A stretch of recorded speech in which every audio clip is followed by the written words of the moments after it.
welcome to the Death and All the Rest podcast, where we talk about life, death, and everything in between. Hey, Chris. Hey, how's it going? It is going. It's Yeah, going. How's it going for you? very good. I think it's very appropriate, this subject for this particular podcast being tech and technical Yeah. difficulties, because that's what we're experiencing right now, or at least I am. Well, you're doing something cool too that I actually don't think we've talked about at all on the podcast. So maybe illuminate our listeners a little bit about like what you're doing and then tie that into the tech difficulties that you're experiencing. Okay, that makes sense. Me and my partner, Alex, are traveling around the country in a 1977 refurbished Airstream Argosy Minuet. It's about 16 feet long, or 20 including the hitch, and it is very, very basic. There's no computer in this trailer, pulling it with a very nice truck, and it's been refurbished. It's got an induction stove top, Frigidaire, a compost toilet, which works fantastic. And it's just been a colossal shit show for the last month now, No. where we just continue to run into issues and challenges, particularly around technical difficulties. Mm. Um, we have, I didn't mention it, but we have a Jackery solar generator with a battery pack addition and solar panels, and that's been struggling to make that work right. I had a leak in the water system. We drove over uh, we drove over a very corduroy washboard 12-mile road and broke off the awning, a bunch of other things. And it's been challenging. It's been, as I've said a couple times now, it's I fix something, I break something. I fix something, I break something. And it's Mm-hmm. been hard. It's been very hard dealing with all of this. And it has affected our enjoyment of the trip. It's affected my bandwidth for difficulties, outside that arena. And it has been, it's just, I don't know. I'm at my wit's end. I'm at my wit's end, and then I go into a place of peace, and then I go back to being at my wit's end. So A lot of vacillating. fascinating, yeah. And there's like great moments. Mm-hmm.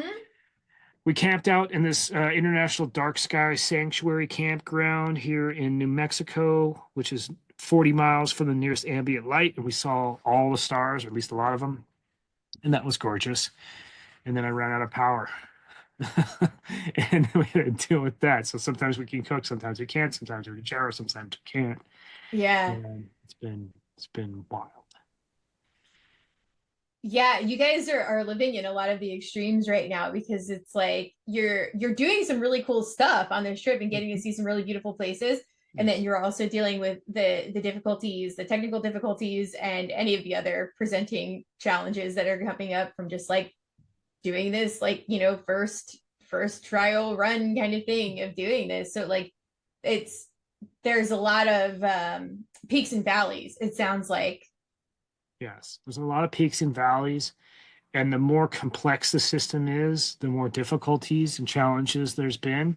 Mm-hmm. We have a compost toilet, which so most of these RVs have a black water tank, which is where feces and urine goes to, and it's nasty stuff. This doesn't. It has like you just go into it's a toilet, but it has a bucket underneath it basically, and there's a compost medium in there, and it just absorbs everything, and you agitate it a little bit with the device that's all incorporated. It's very clean, doesn't Mm-hmm. smell at all, and it works great. It works fantastic. I love the toilet. The rest of the stuff is very challenging. Um, and speaking of like complexity and all that stuff, this has been a big part of my life. Um, I don't like tech. I'm not quite a Luddite, but I don't like digital existence. I don't like online existence. I don't like social media. I like real. face-to-face interactions. All the tech surrounding this is obviously hasn't been working well on my side. I've like sometimes I fear I have that thing that I've heard about. I don't know how real it is, where they say certain people's bodies electromagnetic field interrupts sensitive digital equipment.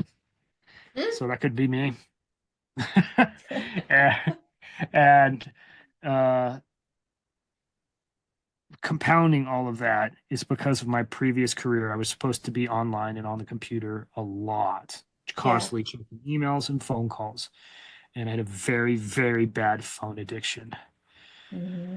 And it's just triggered the worst aspects of my addictive behavior, all the way down to like the hiding it and the deceit surrounding it. And Hiding then your the phone. hiding the fact that I was abusing the Mm-hmm. stuff. No, I'm not. Pretending, Mm-hmm. lashing out at people who say, man, maybe you get off your phone. And they're like, I don't have a fucking problem. You got the problem. But knowing at the same time that it is a very big problem. Yeah. And It's interesting. Go ahead. I've had to make a lot of changes in my life surrounding this to get my peace of mind back and to get as much of my life back as possible from this stuff. Yeah. When we think about like we've talked about addiction and your struggles with addiction before, and I don't know how obvious it is to people, one, who haven't struggled with it, and even the people who have or in the midst of it may not even make these connections all the time. But like you've got to watch for addictive behavior, not just as it pertains to like substances. It sounds like tech, something that's like in our lives at this point. It's so integrated into our day-to-day lives. Like most people's jobs call for some level of tech. Yours does, like, Yeah. but what is that like, having to navigate, like how do you kind of be intentional and police yourself around certain areas where there is risk for addictive behavior ramping back up, but also there's this level of like having to participate. To be honest, this hardest one is tech. Yeah. Um, I quit drinking, and that was going to kill me, but I just quit it, Mm-hmm. and I don't go back. Yeah. I don't need to drink alcohol in my career. I have to, Mm-hmm. to do this stuff. Yeah. I will only get so bad before I buck, and I will do something about it. Mm-hmm. And but I will get bad, and it'll sneak in to my thinking. I'll hide it, like I said, because I have a lot of secrecy around addictive behaviors, shame as well. Mm-hmm. But I will sooner or later I will stop, and I will do something. Usually, I will take a big fucking swing at it. When I first broke from tech, I could not get off my goddamn phone. I couldn't. I'd be on a Yeah. date looking at my phone, like you see in movies, like the worst possible like loss of interaction with somebody. Um, the first thing I did was I put my smartphone in the safety deposit box, Mm-hmm. and I had a dumb phone instead. And anytime I wanted to use my smartphone, I had to drive 5 miles into town and get it out of the safety deposit box and look at it. And it was wild, and it worked. Yeah. That was my first breach from it. And then I put controls on my computer. I put controls on my phone that limit my access to technology. From 6 p.m. it shuts. I can't access the internet until after midnight. In which case, I'm not going to get up. I'll just get to it in the day when I wake up, and then it bans me from like 50 of the worst possible websites for me. Um, I found a way to basically dumb down my smartphone, Mm. and I continue to engage in this kind of stuff. I'm very, very susceptible to doom scrolling, Mm-hmm. in particular with negative political content. Mm-hmm. And that right now is very, very challenging for me at times. Although with all this chaos going on, I guess second order effect is I haven't checked in on this at all lately. I'm too busy driving the trailer and fixing the leak that's risking shorting out our converter. So I guess the chaos is helping me in that regard. You have your own chaos happening in life, so you don't have to get consumed by the chaos, the other less immediate, less direct to you chaos. I am an active participant in this chaos. I am not Yeah. a passive viewer online. So I guess it is a good thing, you know? And we do always say this that like you need struggle in your life. You need Mhm. real world challenges in your life. Um, Otherwise, your ability to deal with difficulty and pain and regulate atrophies. Yeah. Yeah.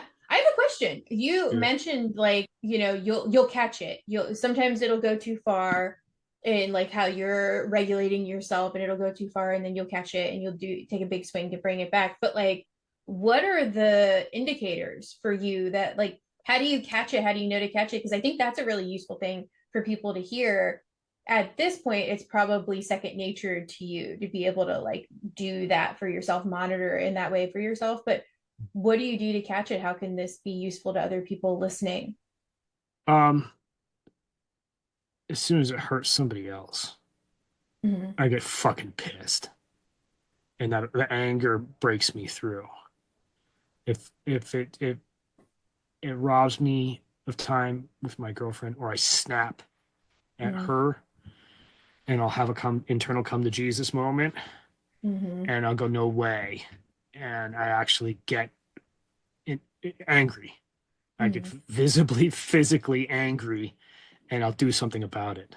This has been the kind of dead man switch method that I have used ever since I was starting to get sober. I'll just like I'll go a little bit safely berserk and Mm-hmm. and Mm-hmm. stop doing the thing. And then I'll try to build off of that emotional breach with good strategy and healthier ways of going about it. Mm-hmm. Um, and that is actually something that's now built into my psyche in a lot of ways. Yeah. And the other way would be once I feel like pathetic, I gotta get bad. Once I feel pathetic or a lot of self-loathing, I will Uh-huh. just reject it because I don't think I deserve that.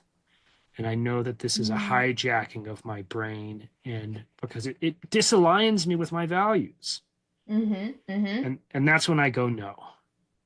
And that's how it works for me. And then I try to build on that. And I've gotten a lot better at strategies. I just have taught myself so many and stolen them from other people. Yeah. And I just start using them. What you're talking about is like there's insight and you've examined your tells for like, oh, this is something that looks like. And I think this is really useful for other people to be able to hear is like there's attune to yourself, notice when these things are happening because I think not related to like tech stuff, but for me, like I'm aware of my tells when it comes to stress too. Hmm. Like there's these things, the awareness that we have about ourselves and being able to tune in this way where we're trying to assess if there's something problematic happening for us that we need to be aware of and make a change for.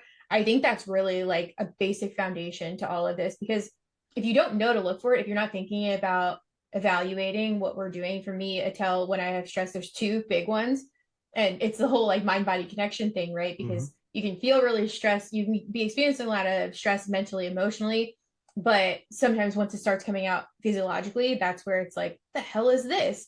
For me, that's I clench my jaw a lot when I'm stressed without Yeah. realizing it. So what I'll start to notice is my jaw's really sore because I've been clenching without realizing. That's one tell.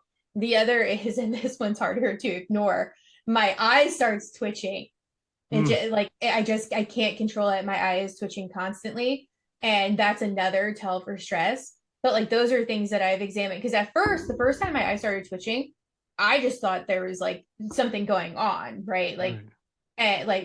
Something going on medically from a health standpoint or something.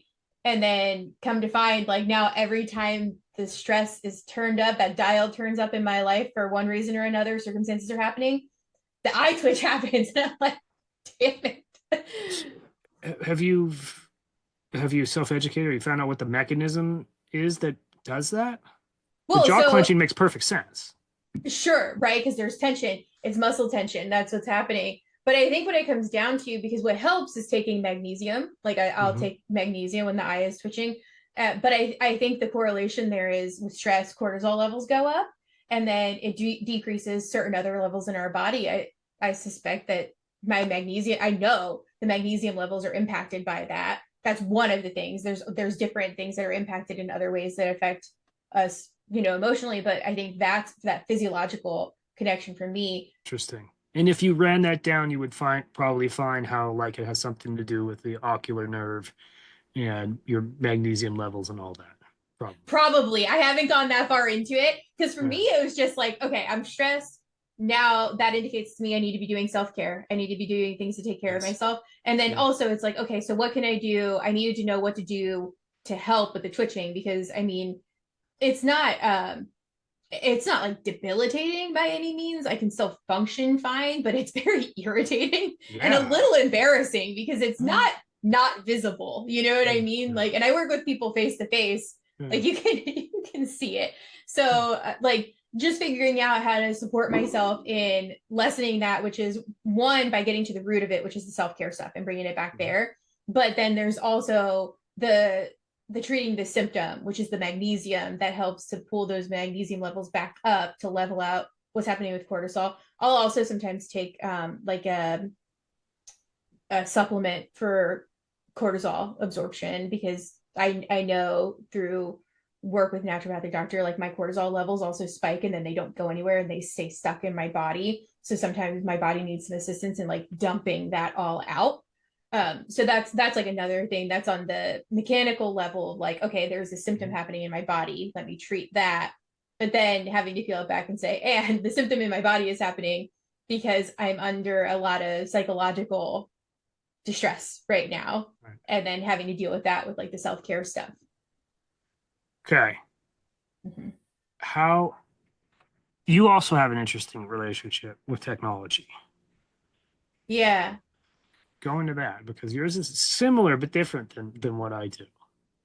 Yeah, yeah. I think we both have our parameters in our own ways. Yours is related to like making sure that you're supporting yourself around addictive tendencies and making sure that you're ensuring health for yourself.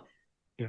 I have to put external controls into the tech systems to help Totally. break me from them. Yeah.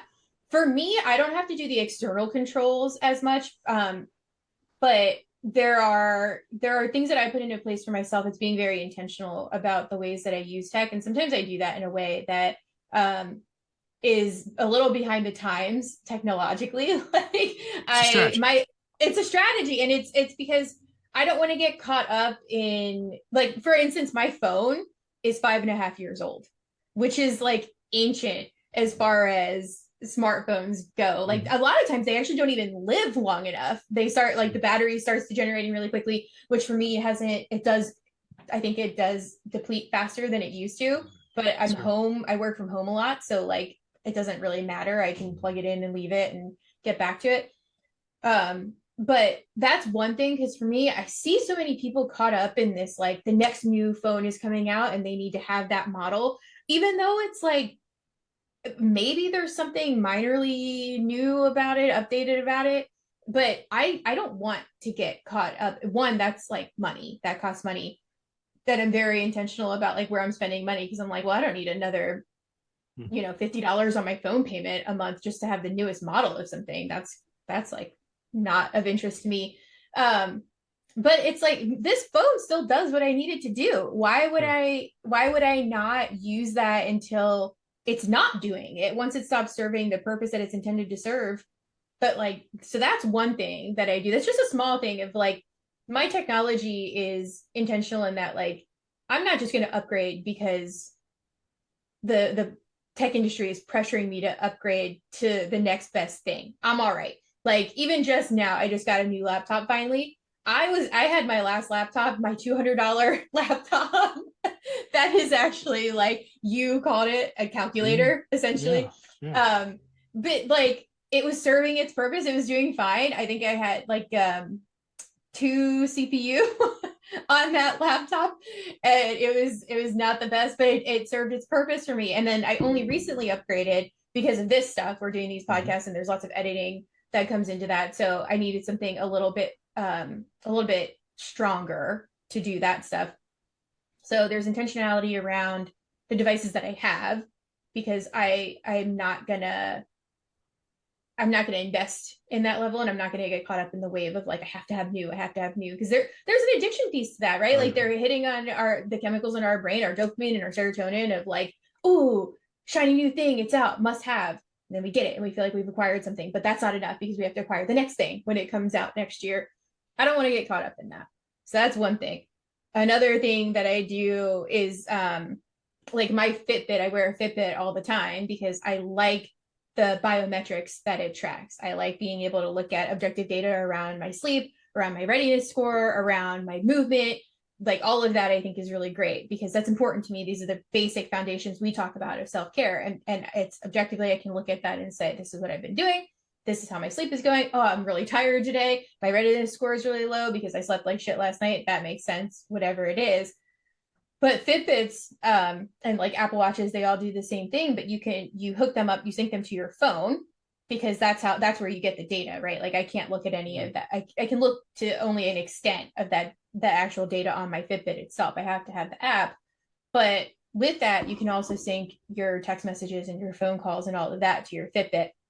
And I can't tell you how often I'm out and someone has some kind of smart watch fitness tracker thing on, and they're scrolling through the messages that are coming through or whatever.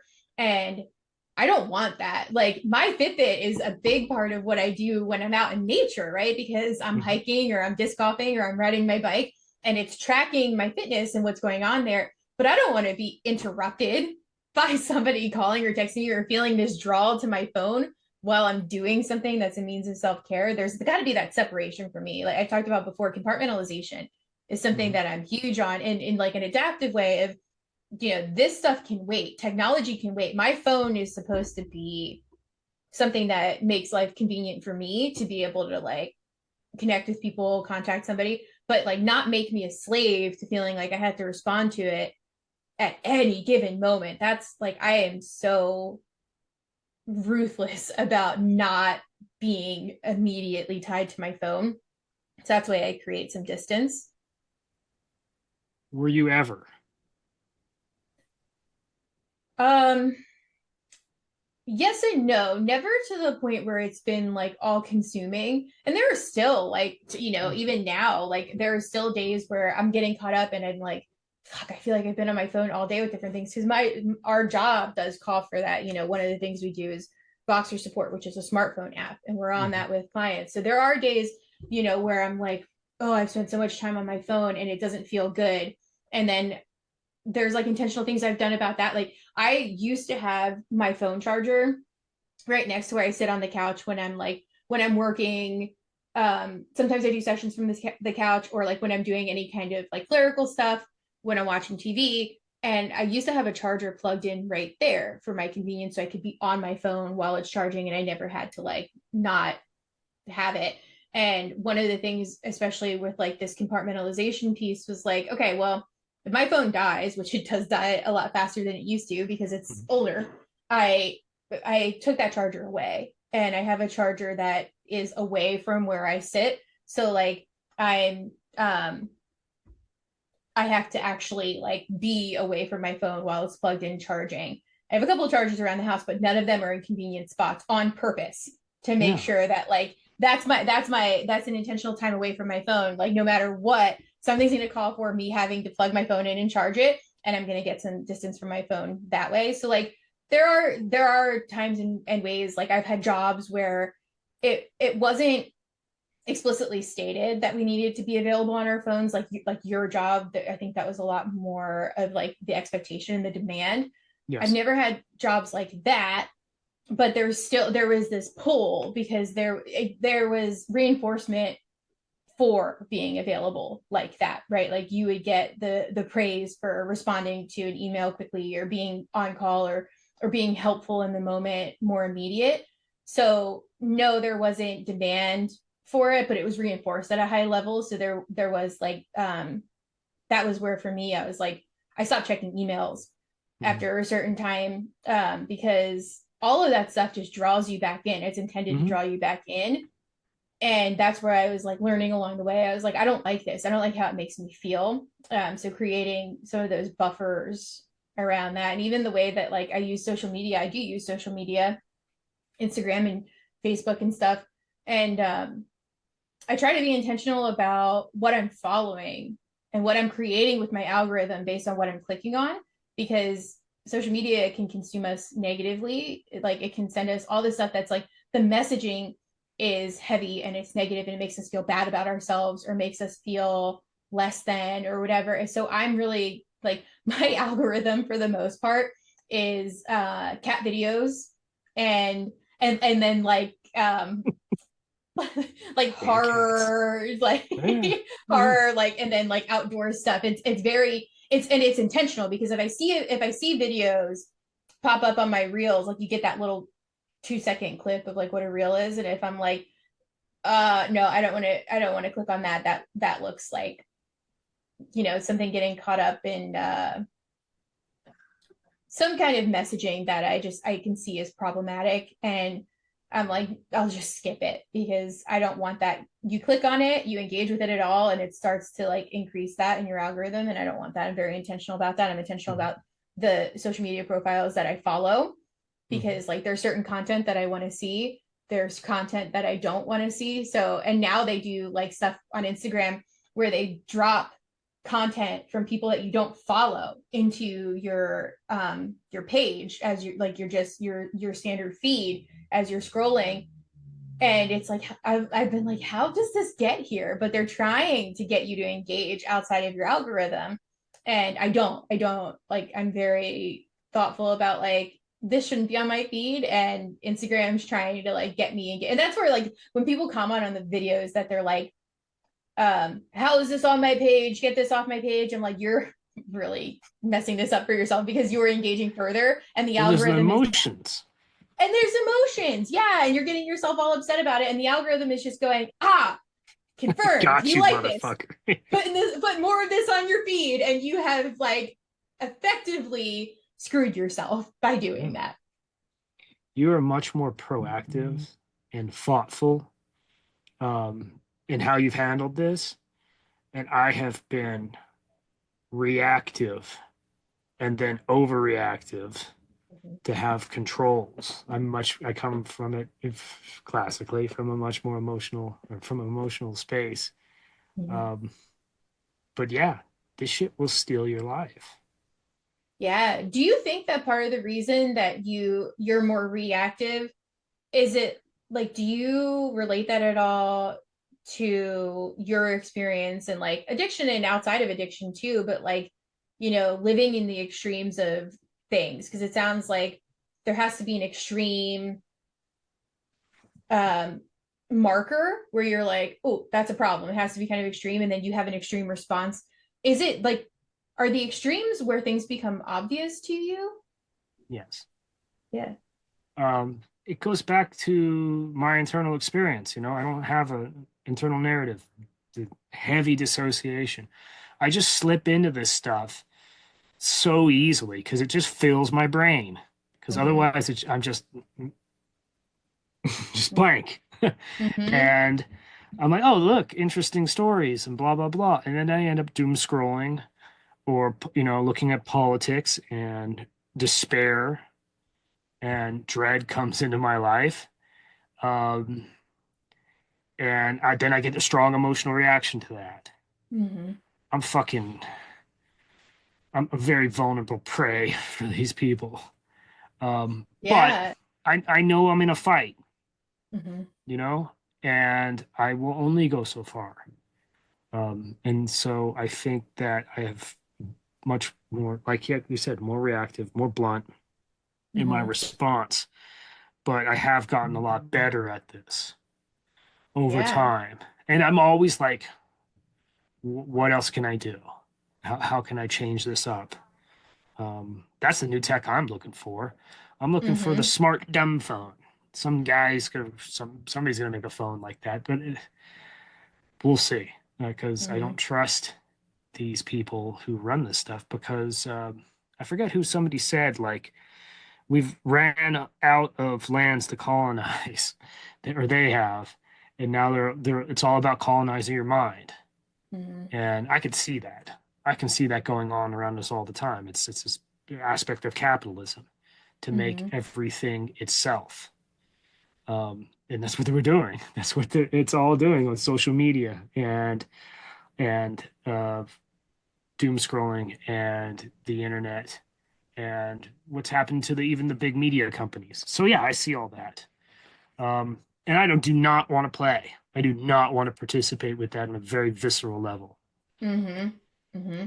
So I think I've got I have a lot of intention in that regard. Yeah. This is big, heavy stuff. Mm-hmm. I don't think it behooves us to think about this and like Yeah. get a little angry is my thing.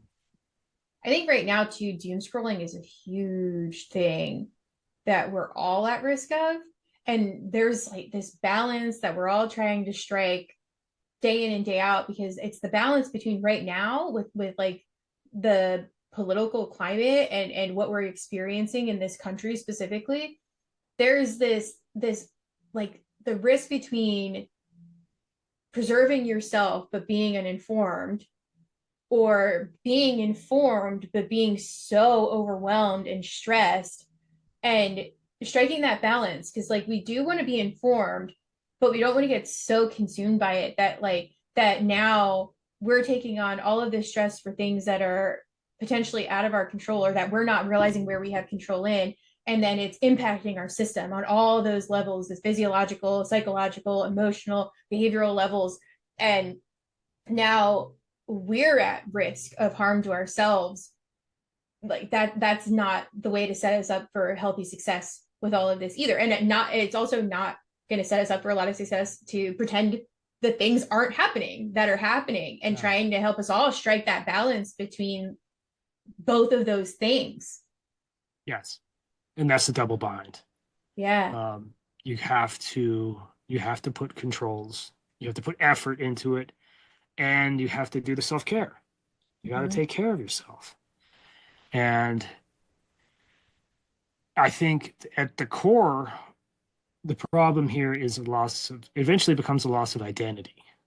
Mm-hmm. If you don't work at this stuff, it changes you, it affects you without you having a say in it. Yeah. And that loss of control, that loss of self is, I don't even know what to think about that. That is when we become beholden to the system, we become passive and we lose our agency. And man, really, when you feel like that, why go on? It's bad. All of my problems in life, or at least a lot of them, have been this sense that um, I had no control. Mm-hmm. I was lost, was, you know, depressed, and I don't want to play. I don't want to be here. And this is just really another aspect of that is Mm-hmm. it's actual the zeitgeist online, the discourse online that they want us to participate in, that they want us to live our lives on, um, is taking me away from myself. And I'm desperate to have more of my life and more of my time, and live it the way I want to. And this is how I push back. And as much as anything else, this is why I got sober. This is why I Mm-hmm. push back on text because it's taking me away from my life and living a life that I want. Yeah. And like you said, you tied this into identity, and for sure it is, because they want us confused with all of this stuff that's happening, the way we get hit by it, and the way that depending on what news outlet you're looking, you're going to hear a different story about the same thing, right? And they want us confused so that we can't form an opinion, so that we can't form values and beliefs around things, and then we don't know what to do. And that, like, I mean, right? Because when we don't know what to do, nobody can be doing anything in a different direction to be changing it. So like this is another one of those situations you and I have talked about in other episodes where it's like slowing it down for ourselves and observing what's actually happening, where we're at in it, what our role is in all of this as it's happening. Are we getting swept away with the tidal wave?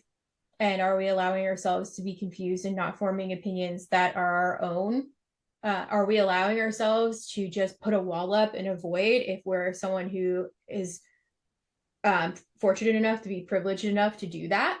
Like there are people who are able to like be less affected by certain things so they can pretend it's not happening. But like again, how is that aligning with your identity and who you are and who you want to be? And we have to stop and question these things along the way and how this relates.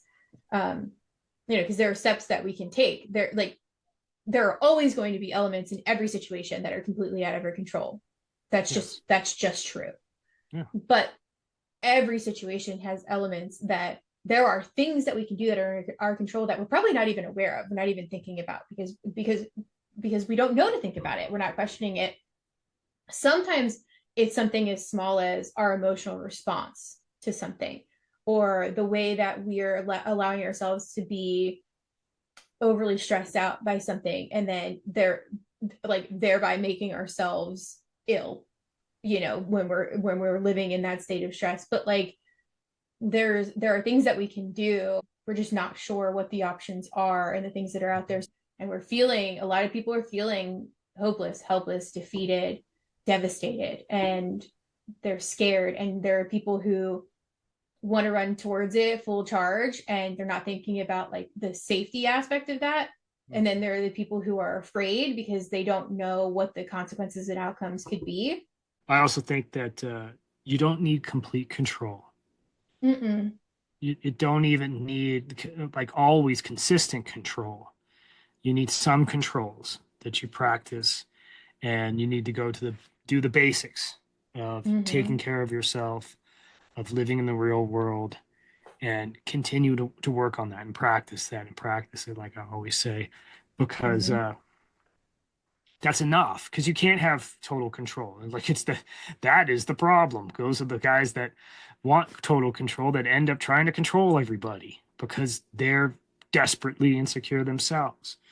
You just need to ground in yourself and take care of yourself and your family as best you can, and be aware of that and continue to work on it. And you'll get better results. It's not going to save you completely, Right. but it will keep you in the game. And the basics are always in our control, at least to some extent. Like Yes. there are extreme circumstances where even some of the basics are stripped away from us, but Yes. there's certain things that always remain in our control. And the same thing with our emotions. We have control over how we respond to our emotions. We don't have control over our emotions occurring. Mhm. That's just automatic, biological, that's just going to happen. But we do have control over how we respond to them and being thoughtful and listening to them, paying attention what this emotion is, where it's coming from, what it's telling us, right? Like that's the sitting with it piece that we've talked about before. Mhm. So yeah, like you said, I mean, getting caught up in this idea that we have to have complete control or even significant control, not only is that often not realistic, but that's letting us feel disempowered by the areas that we do have control over that do matter a lot. Yeah. And it can be another addiction.